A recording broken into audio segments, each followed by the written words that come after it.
technocapital is structurally antinatalist. And the only way to fix the antinatalism thing would probably be to smash technocapitalism, which is a fairly radical proposal. And it's certainly not one that any political party is going to stand on in next year's election. Hello and welcome to Marshall Matters with me, Winston Marshall at The Spectator. Today I have the privilege of speaking with Mary Harrington. Mary is a columnist, a regular contributor here at The Spectator, a columnist at Unheard, and spearhead, the face of the new reactionary feminist movement, a new type of feminism. And she is author of the book Feminism Against Progress that came out earlier this year, 2023. A book which goes into or describes a transhuman cyborg democracy of meat Lego Gnosticism, biolibertarian feminism in a post-human dystopia running on limbic capitalism heading towards gestational communism. If that sounds very arcane, I hope we can dig into some of that to people who haven't heard of those terms. And if we don't get into it, we will enthuse you so that you will go and get this book, and I know you will enjoy it as much as I did. But so, Mary, thank you for coming in and speaking with me. Thanks for having me. So before we go into all of that, some of the things I described there, I wondered if you could take me a little bit on your journey and being the face of a new type of feminism, which to me seems almost like a conservative feminism, but we can speak about that if that triggers you. But I learned in your book that you've been on quite a journey, seemingly through various ways of feminism and postmodernism, and even for a period eschewing your feminine identity and identifying as a Sebastian. And for me, learning that seemed, given where you are now, quite surprising. And I wondered if you could take me on that journey, if it isn't too personal. For my sins, I've spent my life being a chronic political hipster.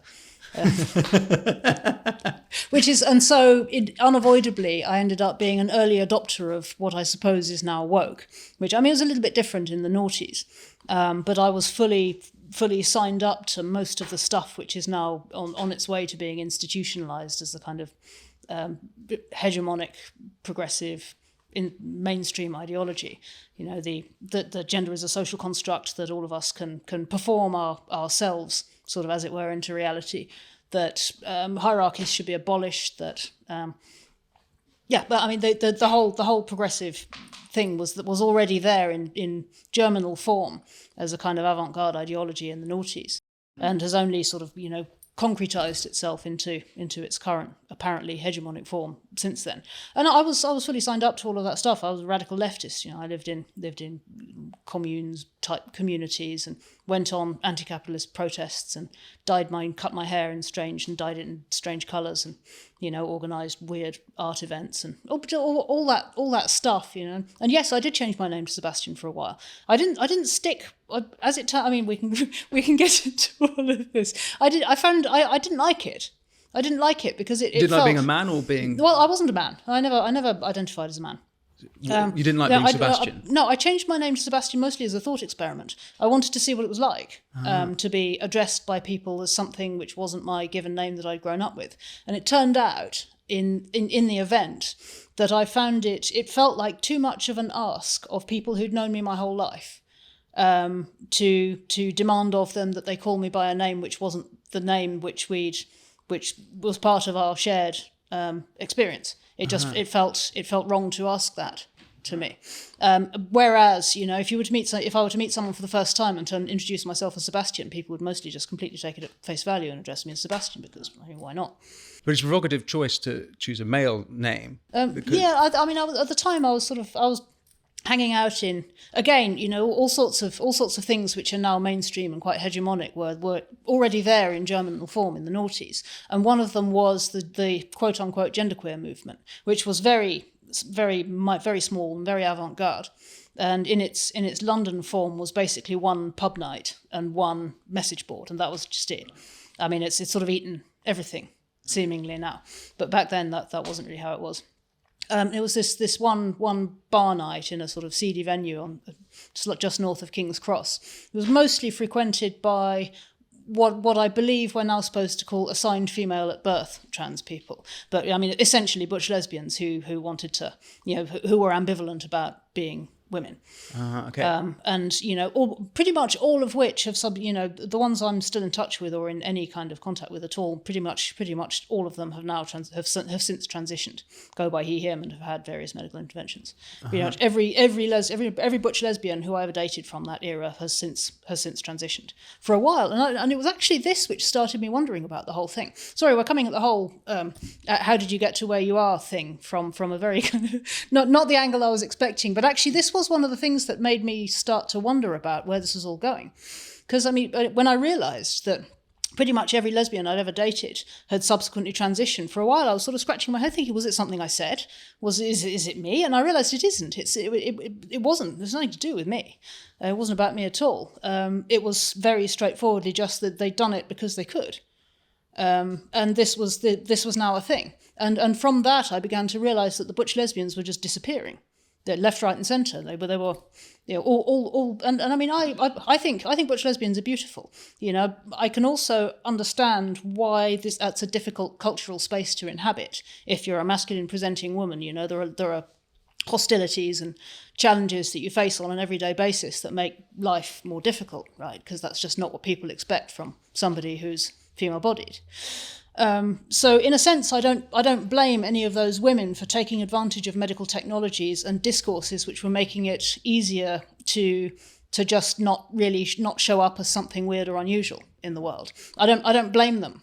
And this, or at least this was my sort of thought process when I started noticing that trans was becoming a thing, and that it was claiming butch lesbian after butch lesbian after butch lesbian. Pretty much my entire circle of people whom I had known as women in that way were just disappearing and becoming men.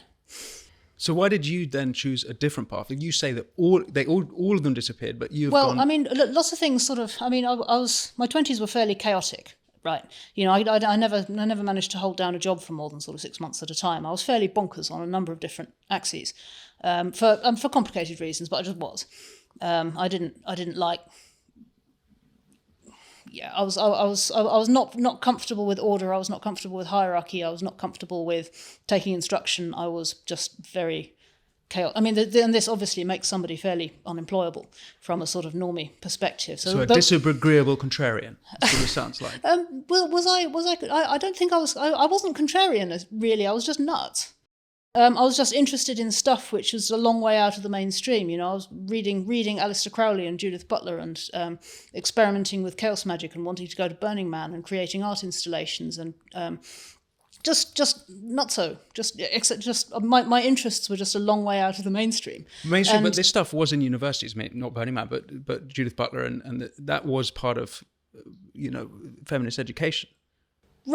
Right, but in terms of people who are actually trying to put that into practice in the real world, it was pretty fringe. Okay. Right. I mean, it wasn't the kind of cultural juggernaut it is now. I mean, if you'd presented if you'd announced in a sort of average normie, averagely progressive group of London art world people, for example, that you wanted to self-create as a non-binary person, they'd probably have raised an eyebrow and just kind of shrugged and gone along with it. You certainly wouldn't have been able to mobilize any of the institutional and sort of punitive coercive structures which are now available to underpin those kinds of identities. I mean, that's all very much emerged since, as these things have become more normalized, but that wasn't really there. So in a sense, I mean, I enjoyed playing with those kinds of experiments because it felt like very unconquered cultural, underoccupied cultural space, and I was really interested in this idea of just this. I was very interested in the idea that what you believe is what is, and I really wanted to push the boundary. I wanted to see how far you could go with that. What do you mean? What you believe? Exactly. I was interested in. I mean, this is just to underline how sort of arcane my interests were at that point. We're going to end up going down Let's go there. Such a rabbit hole.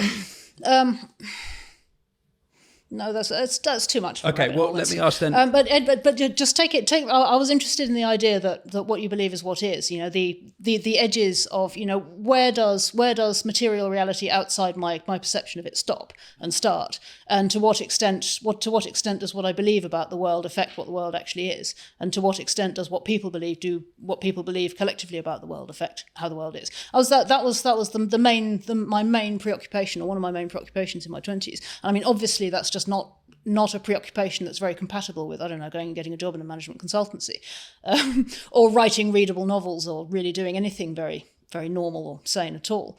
So, and anyway, long story short, I got towards the end of my 20s, and having conducted 1,001 different kinds of experiments and in countercultural ways of living, all of which I suppose were ordered to this desire to find what the limits of consensus reality were, and came, I suppose, to the conclusion that none of it was very happy, and life seemed, I don't know, like when you're 22, right? Life feels as though it's going to go on forever, and you're always going to be 22. Yeah. I mean, you know. Oh yeah. What I mean a little bit, and then you get a few years older, and you realise that no, actually, several years have passed, and you no longer feel 22, and in fact, life is.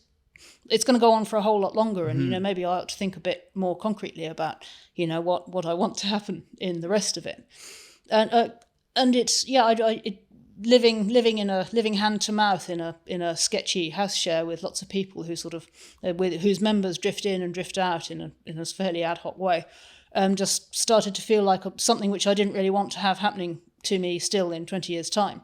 So I guess I took evasive action just about. But did you have a eureka moment, or like no, not really. Was not there really. a sudden, no. Probably the thing that sort of knocked me off that course was I co-founded a startup with some friends, and it went wrong. I was a major contributor to it going wrong, just by being mental. I was a major contributing factor to it going wrong, but the experience of being basically kicked out of something which I'd co-funded for being mental was a fairly major shock to the system, as you can imagine, and it left me it's devastating. When you say mental, do you mean erratic, or do you? No, do you I mean I just mean. What do I mean? I mean it's hard to describe from the outside, but. I was just not very easy to work with. Maybe we should just leave it at that. I was just not very easy to work with. Uh-huh. Lots of interesting insights and creative, interesting insights, often perceptive, but just not very easy to work with. Mm-hmm. And I was definitely making things worse there. It's like having something that you created go wrong underneath you is pretty devastating. And knowing that it was discovering that it was your fault, and I lost sort of everything which was giving my life meaning at that point. I lost my social circle, I lost my best friend. I mean, my best friend and I falling out spectacularly was best friend and co-founder. We fell out spectacularly, and it essentially one or the other of us was going to have to go. And because I was just so annoying to work with, it was, I think, the consensus, from everybody was that it was going to have to be me. So that's a very disorienting experience brutal. That you then had to rebuild your life. It was brutal. Yeah. I had to rebuild my life absolutely from scratch, pretty much. I lost my whole sort of social milieu. I lost my sort of professional network, pretty much. Mm-hmm. I lost my social circle. I lost my friend. I lost my best friend, and I was unemployed. It was rubbish. Yeah. It was my fault. Well, you've now rebuilt your life. Yeah, I mean, but like around the same time, just by by luck or divine intervention or however you want to, I met the man I'm now married to, and I guess I rebuilt my life in relation. I built my life. I reassembled my life with his help. Mm-hmm. By the time I'd reassembled something like a functioning worldview, I was no longer living in London. I was married. I still didn't, and I was retraining as a psychotherapist. I just decided at that point that I was just going to do something completely different. So I did a part-time psychotherapy training course, which I think I did that for about I think it was about 5 years in the end it took. So I'm actually a qualified psychotherapist. In hindsight, the benefit that I gained from that was probably 5 years of fairly intensive therapy, plus the kind for of yourself, plus the kind of interpersonal interactions and feedback that you come. That come with doing that kind of a training. And the upshot of all of which is that I'm now marginally less difficult to work with. So that was all, in a roundabout way, that was all very beneficial. But by the end of, by the time I'd sort of come back to some fairly sort of functioning, integrated sense of myself again, I'd also, in the process of doing all of that, pretty much interrogated all of the values that had fed into all of the ideologies which had fed into me just being that person. Not just interrogated, lived them, right. Taken them to their full extent. I came to the conclusion that a lot of the sort of anti-hierarchical, anti-authoritarian, queer theory inflected stuff. Do we call that fourth wave feminism? Or is that sort of third, fourth, or is that maybe we shouldn't get into the technicalities of it? I don't know. I mean, but you're a fierce critique now of that, and you're equipped like no one else to critique it because you have lived it, and so that perhaps has been a very important part to where you are now. Yeah, I mean, I think what people generally describe as the fourth wave, just on a technical point, what people generally refer to as the fourth wave is the kind of sex positive stuff that you get from the noughties onwards. Okay. So that's things like the slut walk and the slut walk. Yeah, demonstrations. They're sort of public rallies, if you like, or protests or demonstrations where women will strip down to very, very little clothing and march in defence of being able to dress as you please without being sexually assaulted in public. That sounds terribly exciting. I've never been on one of them. Happen? This is and that and sort of associated feminist arguments in favour of radical sexual liberation, radical sexual self-expression, and embracing all sorts of I suppose you diverse sexual behaviours, you might say, like polyamory or BDSM or you name it, and saying this is all good and fine, and actually what we need to talk about is consent and empowerment, and that's that. I mean, that's a very crude and slightly reductive characterisation of the fourth wave, but that's broadly it, and that and then all the way up to the sort of 2017 onwards Me Too thing. Yeah, I think that's what people generally refer to as the fourth wave, and that pretty much passed me by, because by that point, by the time all of that started happening, I was married, so I was and well into my long dark tea time of the soul, right? Reading countercultural blogs and trying to rethink what I a mum's blogger by that point, as you described. You were a mum's blogger by that point, as you described before we started talking. Not so much. I mean, I was an avid Mumsnetter for a while, which probably also contributed to. Not anymore. I just don't have time anymore. I think you can only be committedly addicted to one social media platform at a time, and that's just more Twitter at the moment. Okay.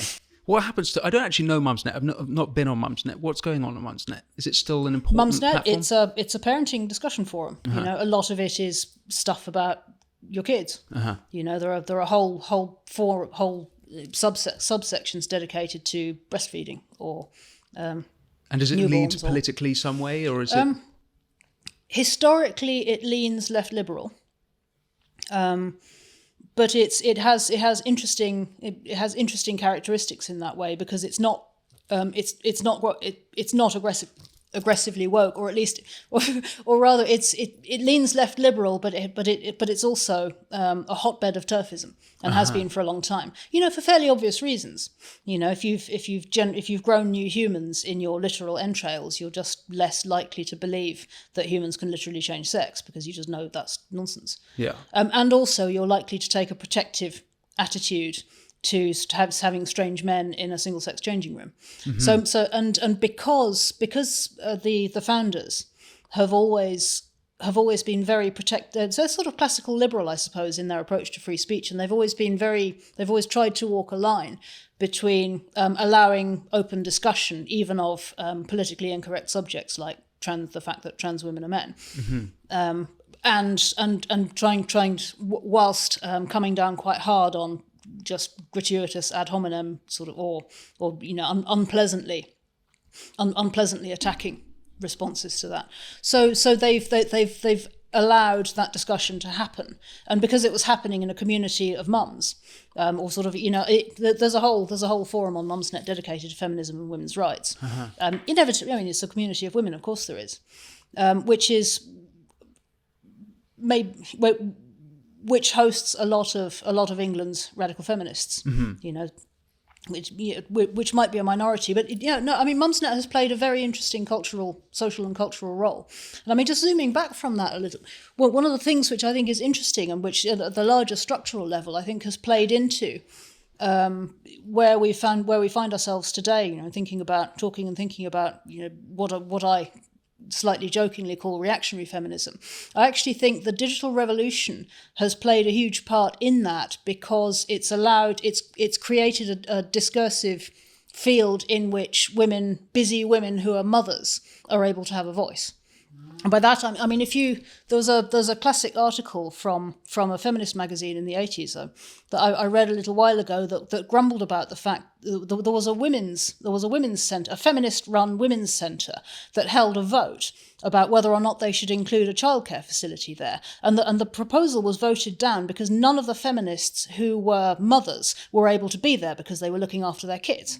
Right. So there's a structural, material reason why women who are mothers have often found themselves not exactly excluded from feminist conversations, but certainly at the periphery, because they're just busy. Yeah. They're just doing stuff. Yeah. Busy. And what's interesting about the digital revolution, for all that I'm critical of it in a great many ways, and I think it has a lot of negative side effects, is that every mum has a smartphone, pretty much, and the fact that you can be scrolling while pushing a buggy, is at the risk of sort of stereotyping in a slightly naff way, but you can have a voice in feminist conversations while simultaneously wrangling 3 small children, and that just wasn't physically possible prior to the social media revolution, and I think this is visibly having a really interesting effect on feminism. Because it brings motherhood back into the picture. Because clearly, a lot of the feminists tended to skew either to women who could outsource their childcare, or to women who just didn't prioritize caring responsibilities. So the ones who are outsourcing are the elite, and they will have elite ideas, university-style ideas. And once you have women who are just regular mothers, have an increasing voice within feminism. I think that's one of the reasons why the gender critical movement has been emerging. Because if you're a mother, then obviously you think this stuff is complete nonsense. There are mothers who don't think it's nonsense, but you're more likely to have some questions. Yeah. Right. If you're a mum. So on the gender critical topic, and this came up, I don't know if you saw last week, Roisin Murphy, the Irish singer of the band, formerly of Moloko, and she wrote on Facebook or online somewhere that puberty blockers was bad for gender dysphoric kids, and that Big Pharma were running away with it. And having come from the music industry, this is something that I'm particularly sensitive to. And her record label didn't drop her, but they said they're going to stop promoting her new album.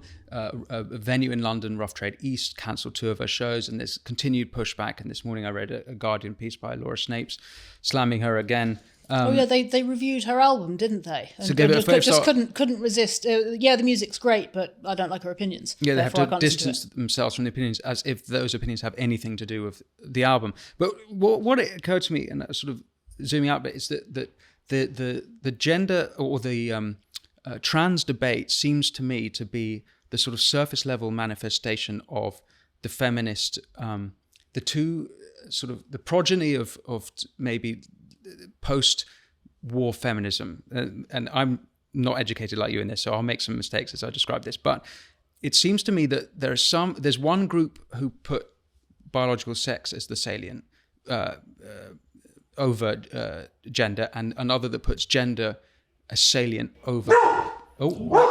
We have I didn't mention that we have actually a second guest, and this is the first podcast, I guess, with 2 guests, which is Mary's dog Safi, who is who's might make several appearances. We're like, so and forgive me if this is sort of like a basic question, but do you think that that the idea of gender that's come out of let's say 70s, 80s feminism has led us to this place? Like the battle of the turf wars and gender critical battles is born from feminism.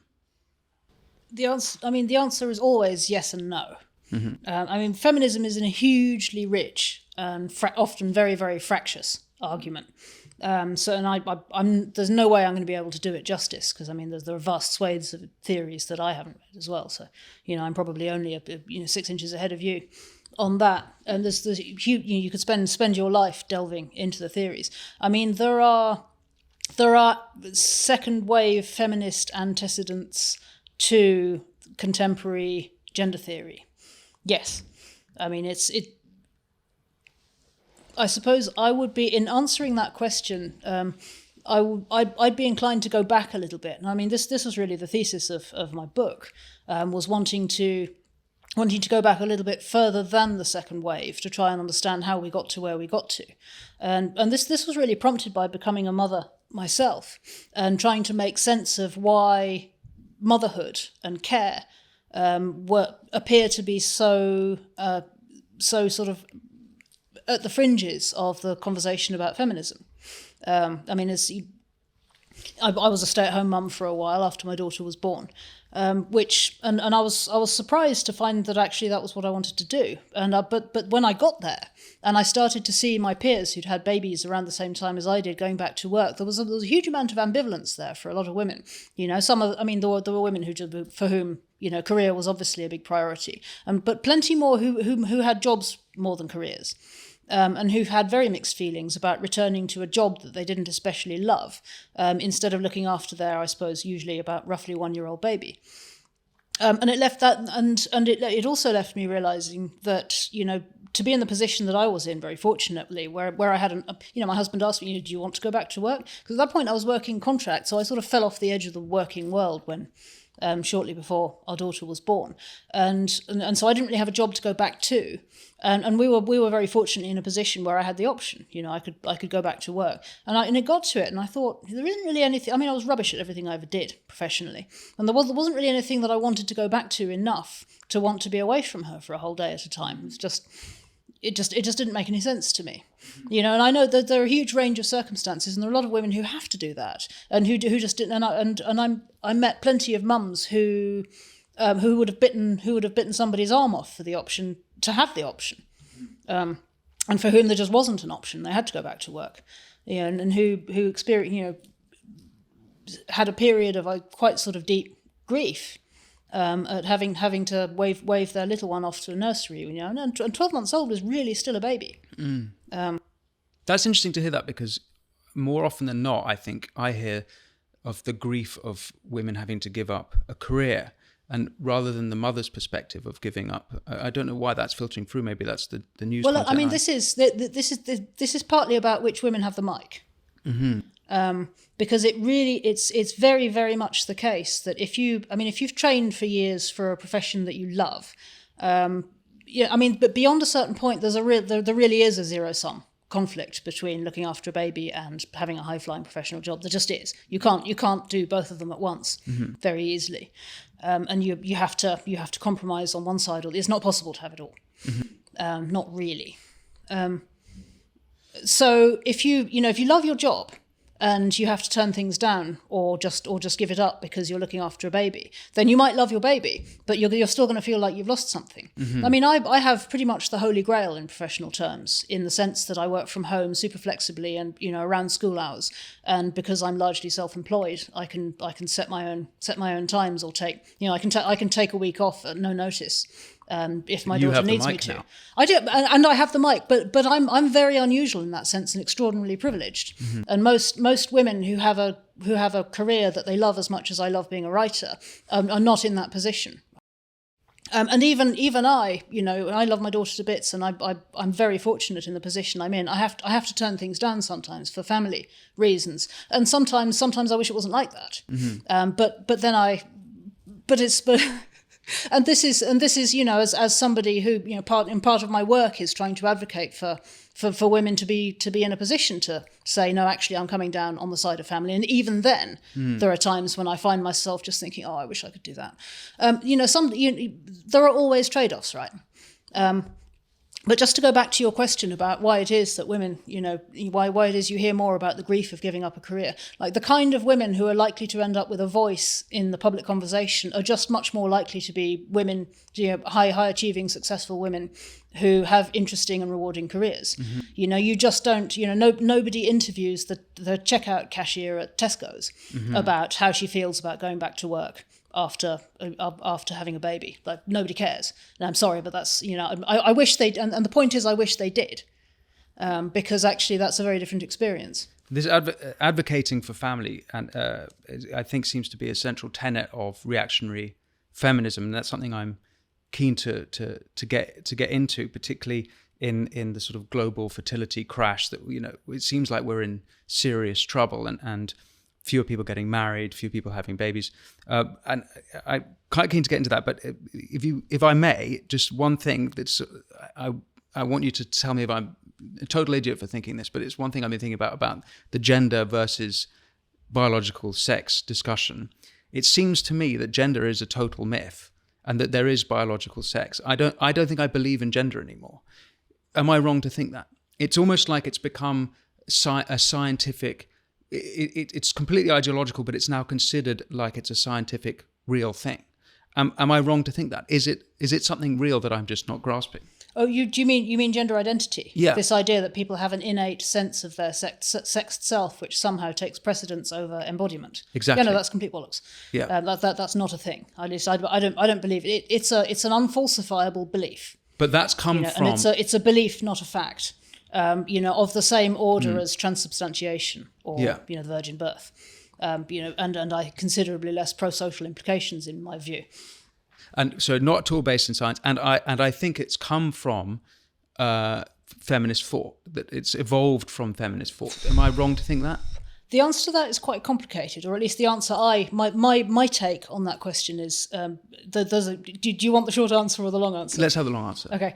My thesis in Feminism Against Progress I borrowed heavily from Ivan Illich, who was vigorously cancelled back in the 1980s for a book he wrote called Gender, in which he turns a lot of the sort of received views about sex and gender on their head to argue that prior to the modern era, the relations between men and women were characterized by what he calls vernacular gender, in which what men did and what women did was gendered all the way down. Mm-hmm. And it varied immensely from place to place. But in the subsistence life of peasant communities, what men did and what women did, would be gendered all the way down, even down to the kinds of words people use, the kind of tools that were used, the behaviors, the places, the spaces you're allowed to occupy, the activities you're allowed to take place, the activities you're allowed, and unisex work was very rare, if not non-existent. Mm-hmm. And so this is what pre-modern society looks like, as in Illich's argument,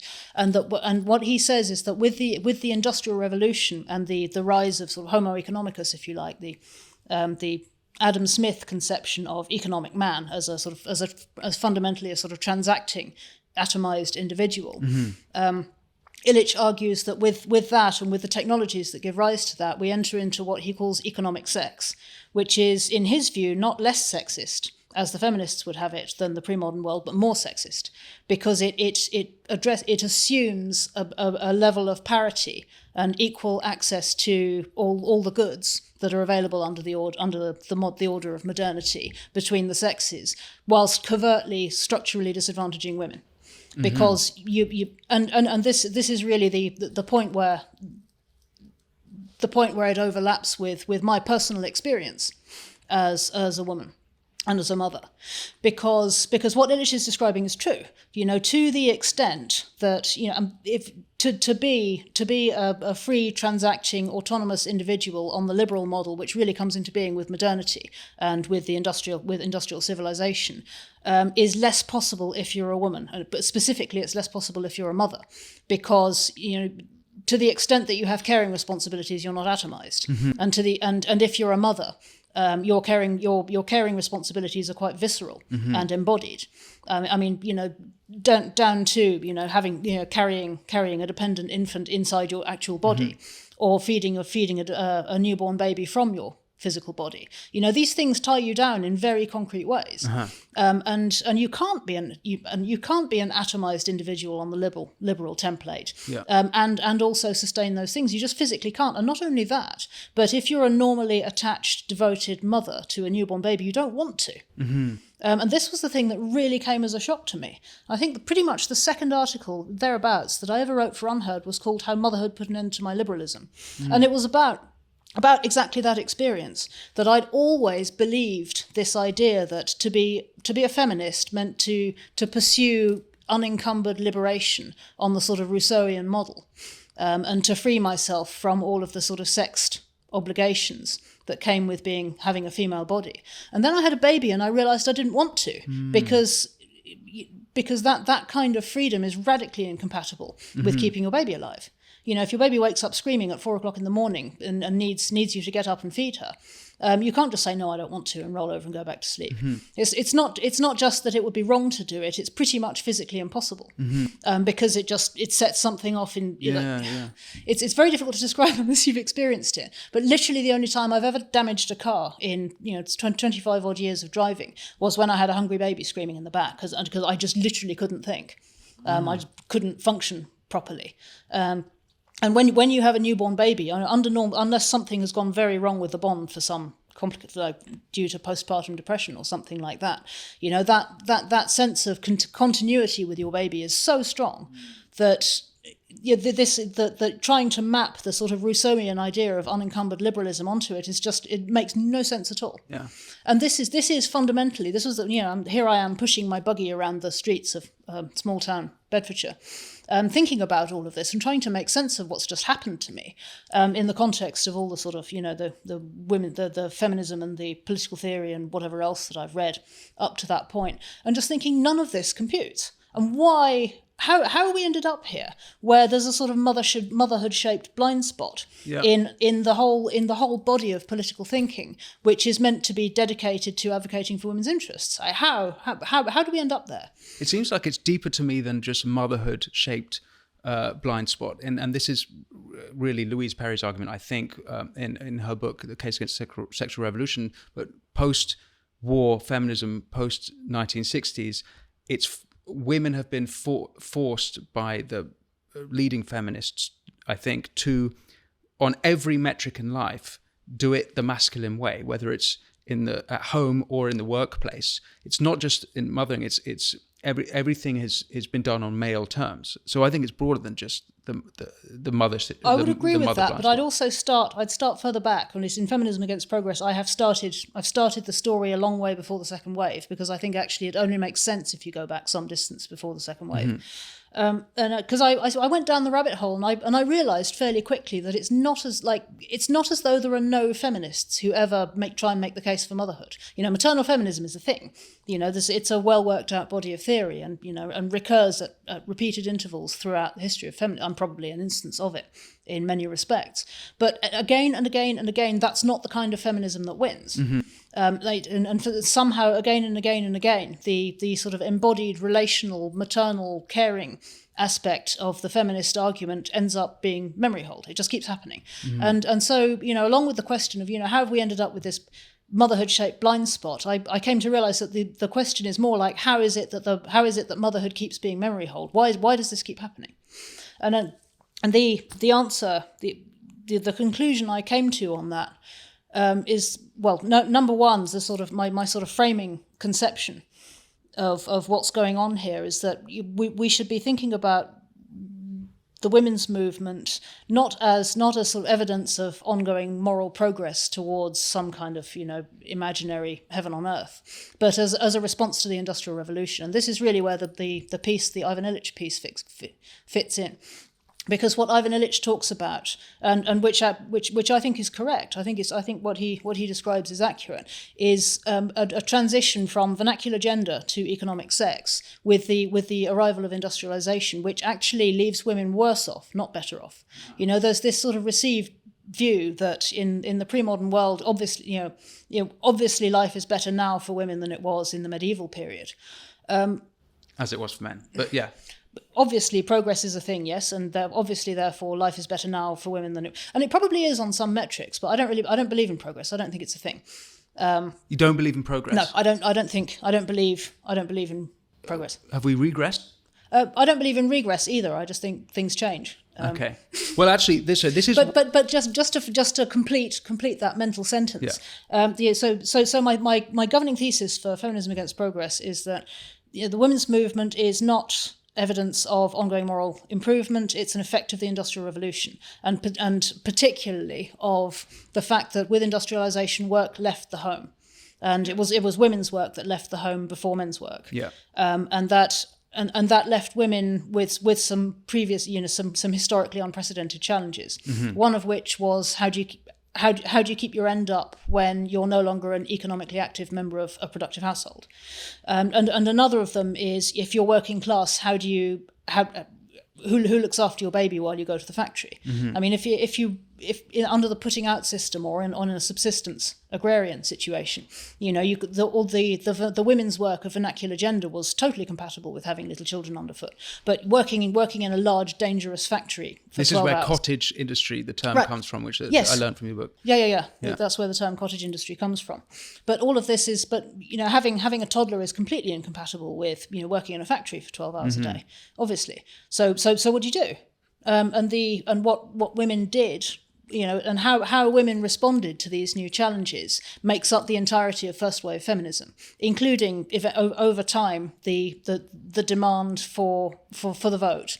And what it's a very broad schematic outline, because it's the argument of the book isn't just about industrialization, but very schematically there were two sets of characteristic responses within first wave feminism to what happened. One of them was to try and make the case for domesticity and motherhood on the new sort of chief consumer in a private household model, and this was largely a bourgeois thing. And there's a huge body of writing in the 19th century by women who are wanting to sort of big up women's contribution as mothers and educators and homemakers and creators of a space of nurture and respite from economic competition, and a space outside the market which is a sort of space of safety where you don't have to be homo economicus. Mm-hmm.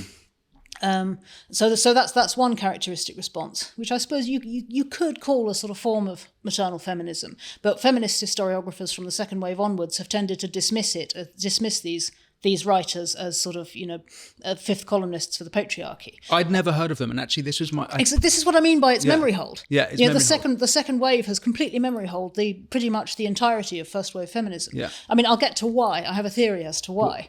Why? But anyway, I mean, this sort of cult of domesticity, the feminist defenders of the private domestic sphere, I've characterised as the feminism of care, and then on the other side, for equally legitimate reasons, also, there was another body of women who argued for women's right to enter the marketplace on the same terms as men. So not to withdraw into the private sphere of nurture and care, but to participate in public life. And this is the feminism of freedom. Yeah. And if you were to look around you now, you would think that the entirety of the history of feminism is only the history of feminism, and it is not. Exactly. And this fundamentally, Winston, is because the winners write the history books. That's just always the way. And if you and you can recuperate the feminism which lost if you go rummaging. But there is no definitive history of the feminism which lost the battle, and the battle happened in the 1960s, or rather, and my argument in the book is not that it was an ideological battle, but that it was another tech transition which tipped the scales between the feminism of freedom and the feminism of care. The pill, and which in my view is another industrial revolution. It signals the beginning of an industrial revolution, which is still ongoing. Mm-hmm. The transhuman revolution. Yes, which is really the point where we get from the industrialization of the world to the industrialization of ourselves. Let's not jump into that big swimming pool just yet, but. I just want to say again that my favorite part of the book, I think, was what I considered a revisionist history of feminism going to pre-industrial, because for me, I had never considered so many of those things. And one of the one of the things that it really changed my mind on, I don't know if it was explicit or implicit, I had sort of adopted recently or recent years the idea that, and I think of the nuclear family. I think it's Vivek Ramaswamy, the current Republican presidential candidate. He wrote, "The nuclear family is the best form of governance known to mankind." Or that's part of his spiel. And I'd accepted that, particularly it was a few years ago. BLM, part of their manifesto on their website, was against the nuclear family, and I had really been honing in on nuclear family and how sacred that was and how important that was politically. But where your book changed my mind on that, by doing this revisionist history of feminism and family to pre-industrial times, was that it was actually the extended family, and families left the countryside, moved to cities, left their families, and actually children are supposed to be raised within extended families with grandparents, with aunts and uncles, not just their parents. And so I bring this up because I think this ties in somewhat with the motherhood blind spot, but I think there's an extended family blind spot. And do you think that Safi's disagrees with me? What do you think, Safi? Do we need an extended family? Do you think that I've interpreted that fairly? It raises a whole lot of further questions about how you reverse that trend of social atomization. But I think there's a lot of truth in that. Yeah, I mean, it's that there are plenty of studies that show mothers are happier in direct proportion to how well supported they feel. Mm-hmm. You're assuming you have a fairly good relationship with your own mother. If you live in proximity to your mother, or to grandparents or to other extended family, and are able to have that support. Yes, life is better, and industrial modernity has definitely sort of chipped away at a great deal of that, both ideologically and also in terms of economic pressures. Mm-hmm.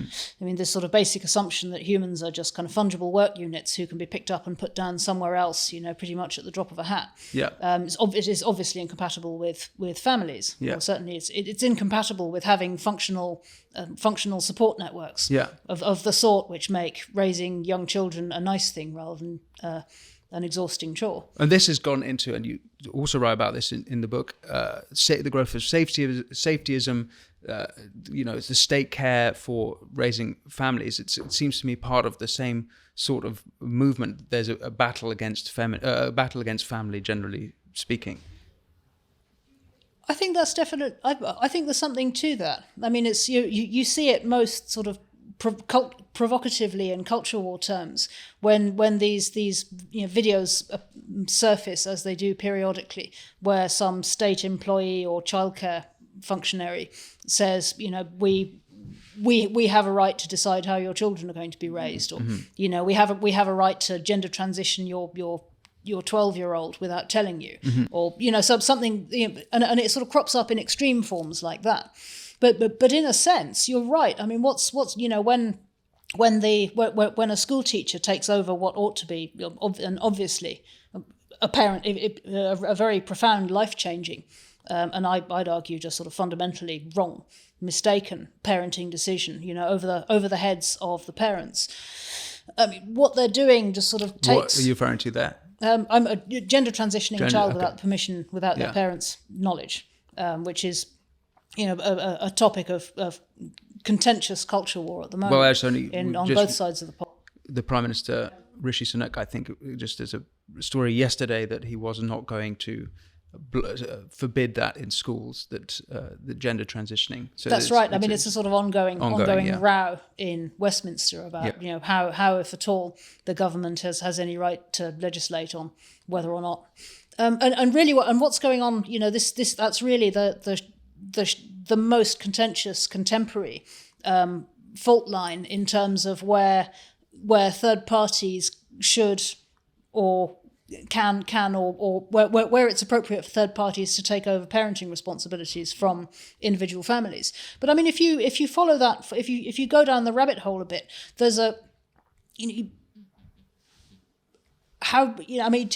You think about the number of what are essentially parenting decisions which are outsourced in the course of handing over your child to a nursery. but if I were to take a devil's advocate position, I suppose I might say, well, why is this off limits and not that? And yes, in defence, I've used third-party childcare. It's pretty much an inevitability unless you're, even when I was a stay-at-home mum, we used a childminder for half a day, a couple of times a week when she was little for assorted different reasons.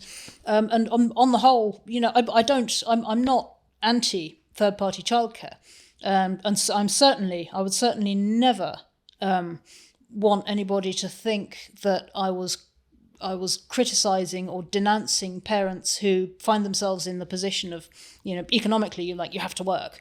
And so you have to hand your kid over to a nursery. There are plenty of mothers who, families who are ambivalent enough about that to begin with. Mm-hmm. They don't really need me having a go at them on top of it. Mm-hmm. So, just to make that absolutely crystal clear. But you're also handing over the raising of your child to somebody who isn't you, to somebody who isn't your family. So with the mother blind spot and the extended family blind spot, as I've described, in mind, what I wanted to ask you was what political policy would help? And sorry, just for further background, you've written as well about the birth fertility crash, which is a global phenomenon in Britain. And this is something I talked about with Louise Perry when she came in, was the fewer women are having babies in Britain. I think this, according to ONS statistics, statistically, if a woman is childless at 30, there's something like a 50% chance she won't ever have a baby, which is a shocking statistic. This is not to say that it's set in stone, but that's just statistically how it plays out. With that as a backdrop, what can government do to support mothers, support families, encourage them, and what would you like? I mean, we've got an election next year. This seems like important issues. What would you like the parties, the major parties, saying for families? I mean, fundamentally, I don't think any government policy is going to reverse the fertility crash. I'm completely doomer on that. I think it's a spiritual problem before it's an economic one. And there is, I mean, I might be wrong. Let's give Hungary's pro-family policies a decade and see if the cultural change beds in. But even Viktor Orban, who's been aggressively pro-family and very expensively pro-family in terms of that country's policies, it's seen some uptick in the fertility rate, but it's very small compared. Fundamentally the issue is a spiritual one. It's a cultural one. It's not. And I'd be hesitant to try and diagnose it, certainly in what's at the root of that spiritual crisis.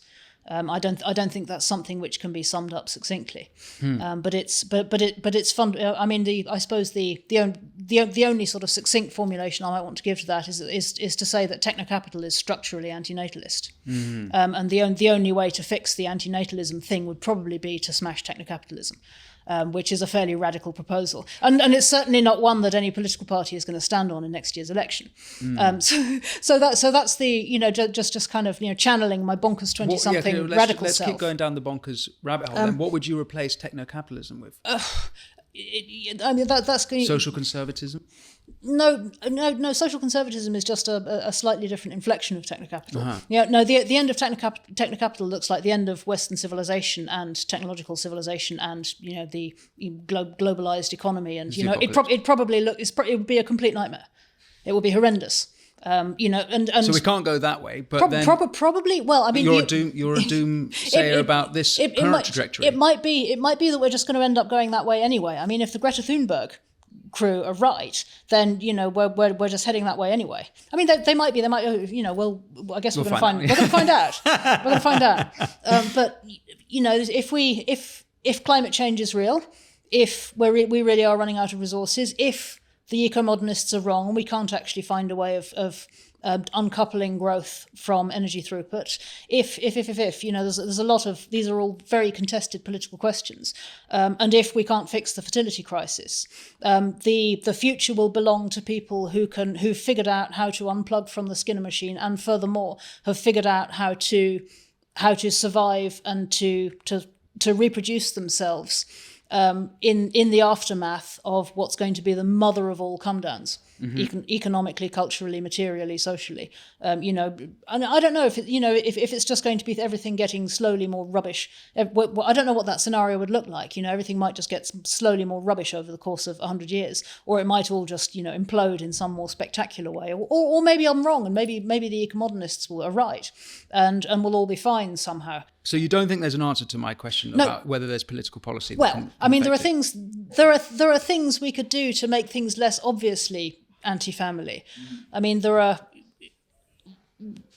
It would be a start to a useful starting question would be asking whether there are ways that families could be supported to care for their own children, instead of being told that it's obviously liberatory for women to be separated from their babies so they can, which is fine, which is great, and you're probably grateful for the 30 funded hours if you have a job that you enjoy. But if your 30 funded hours are being used to put packets through a scanner, maybe you'd appreciate there being an option to look after your own toddler, without getting your house repossessed. Those kinds of policies, I think. And it's an endless source of frustration for me that somehow neither side of the political spectrum ever seems to contemplate the possibility that some women might enjoy looking after their own children. There's the stay-at-home mum tax is, the marginal tax on single earner families is brutal. And I just think that's mad. Children are, the data show again and again and again that children are happiest and most well adjusted, except in, outlier situations of family chaos or impoverishment. Children flourish best either in the care of their own mother or father or of another extended family member. Why is it beyond the wit of man, or why is it beyond the wit of politician, I suppose I should say, to look at policies which could support more children growing up in that environment? I don't know, but somehow here we still are. And it doesn't seem to matter how often people point it out. It just never gets through. It's an endless source of frustration. So I probably agree with you that it is a cultural issue, and you mentioned, and at the beginning of this conversation, I read off some of the phenomena which you describe as quasi-religious in your book. Let's say transhuman cyborg democracy, meet Lego Gnosticism, cyborg theocracy. Theocracy, excuse me. There's nothing democratic about it. Bio-libertarian feminism. These are quasi-religious, and it struck me reading it that they were, and actually post-humanism, which is a pseudo-religion as far as I can work out. It has its own ethics. It doesn't have it's atheistic, but so it doesn't have a metaphysic, but it has leaps of faith like any other religion.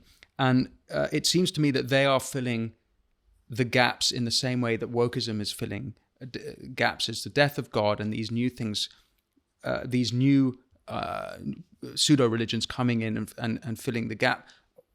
What I wondered was whether you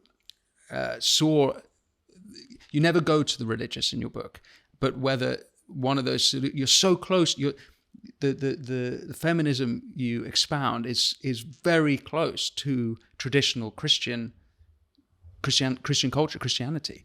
Is that has all of this stuff not emerged by the death of God? I would probably argue rather that a lot of the contests that we're seeing at the moment are a continuation of Christianity, but the arguments are a continuation of the Reformation by other means. What do you mean? I think we're in the throes of a new Reformation. I mean, that's a big claim, and that's probably the next book. If I ever get myself together to write the proposal, that's probably the next book, The New Reformation, which is largely driven by the end of print culture and the entry into the transhumanist era, and a lot of. Let's not go down that rabbit hole for now. But okay. it's my a lot of the sort of accepted priors of the Christian era are being refactored in the light of science and technology, and those who uncritically endorse these new developments as a positive thing, sort of have devised for themselves a kind of white-labelled version of some Christian ethics, but shorn of any of the difficult bits, and are kind of using. So you think those are Christian? Well, I mean, a lot of it has recognisably Christian overtones, doesn't it? You know, the hyperfixation on victims is the crucifixion just without the resurrection or redemption. I'm not sure I buy that, because I would see the crucifixion as that's, you know, the message of bearing your cross honorably is the opposite of victim. It's to not be a victim despite all the hell that life. I couldn't agree more. I couldn't agree more. And you know, it's not. You could say that there's something quite satanic about the idea of a sacrificial of elevating a sacrificial victim who doesn't have any without there ever being a possibility of redemption. Nonetheless, you know, the motif of the sanctified victim comes straight, you know, has transitioned straight from Christian theology and sort of broadly Christian culture to becoming something else, and you know, having been shorn of its obvious theological trappings and the idea that there's an afterlife or any of that, but it's alive and kicking just in a purely materialistic way. Yeah, I certainly see that with work. So there's that. I mean, there are plenty of other examples as well. Uh-huh. I mean, I was sort of the phrase I coined that people lob back at me a lot is meat Lego Gnosticism. Yeah. This is which is my and partly it's a critique of this idea that we can chop and change bits of ourselves as though our bodies are made of Lego, which is just obviously false.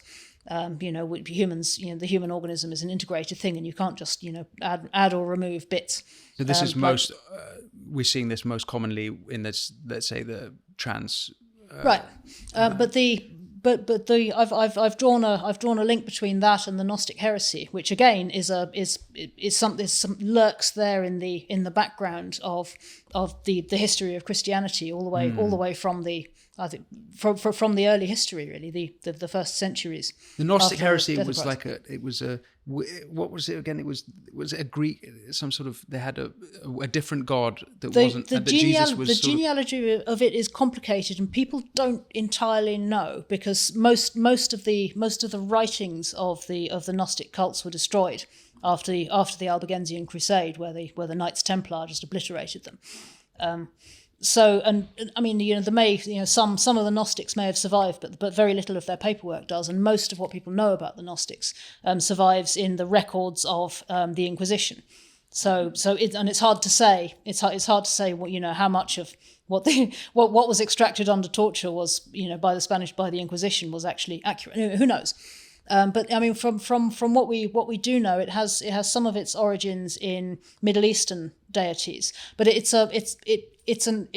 a Manichaean religion, that, you know, there's a good god and there's an evil god, and the entirety of the material realm, it was created by an evil demiurge to trap our higher spiritual souls who can only be completed by escaping the material realm to reunite with the divine. Uh-huh. And that's a sort of very, very crude outline.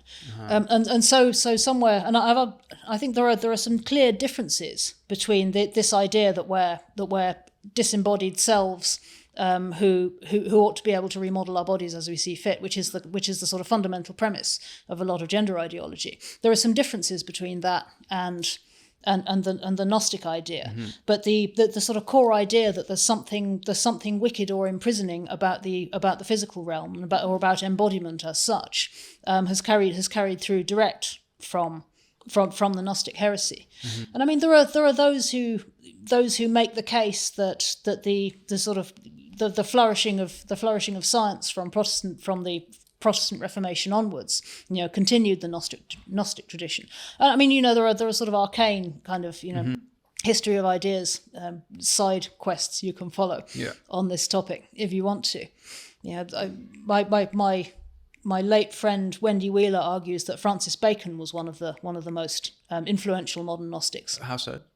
Well, in that his novum organia, the idea, the scientific method, in a sense, you know, in disenchanting the material realm and rendering it an object of study rather than a sort of enchanted domain, a book of signs written by God. You know, in a sense, that's a it strips the life and the enchantment from the material realm in ways which is not dissimilar to dismissing it as a sort of evil prison. And it argues that, in as much as it implies that way of looking at the world, that in as much as there's anything good or worthwhile about people, it's in the realm of idea, in the realm of rationality, and that in a sense our bodies are an obstacle to our becoming fully ourselves. Kind of a pessimistic view here, because you don't believe that there's political solutions. You're pessimistic about the cultural solutions. You think we're going into Reformation, which of course was followed then by very bloody wars. Yeah, no hesitation there. And it seems like only things are getting worse. Is there a positive? What can be done that's positive to get us out of this position? I think you need to take the long view. The 100 Years' War only lasted 100 years. Yeah, quite sure, I guess. We might not live to see the end of the new Reformation, but somebody will. I don't think humanity is toast. Far from it. London will survive modernity, for example, because it's just too geographically well placed to be otherwise. Humanity will survive modernity as well. In what form is anybody's guess. But if as is my contention, modernity is in crisis, and we're past peak progress, and perhaps we have a long way to come down. It doesn't follow from that it's all over.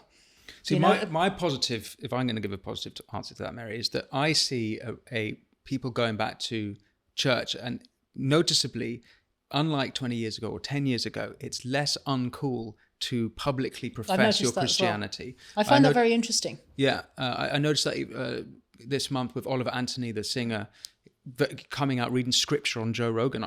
What? That's unfathomable that someone would do that before. The church-going numbers are going up, albeit in certain churches and not others. And it's almost like, I think there's a Martin Gurri line. He says something, when people give up on the city of man, they turn back to the city of God. And it seems to me that is the positive. I guess that's reformational in a sense. But, it is. I mean, I think I often find myself thinking about, the prognosis for public Christianity.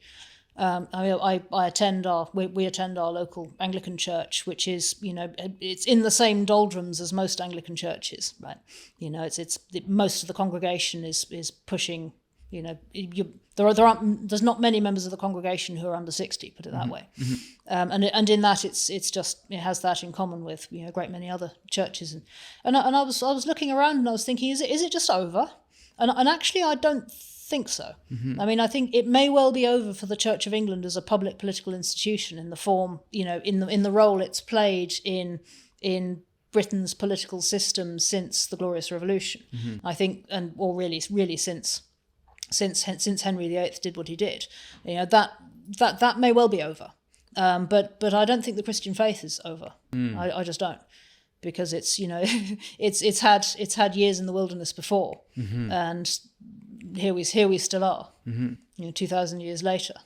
Okay, so I'll take that as maybe there are plenty of other reasons to be cheerful. I mean, I'm by no means doomerish about what we do next. I dedicated the whole last third of the book to things that we might do on a small scale, on an interpersonal scale, to respond to where we are now. I mean, I think which is reactionary feminism.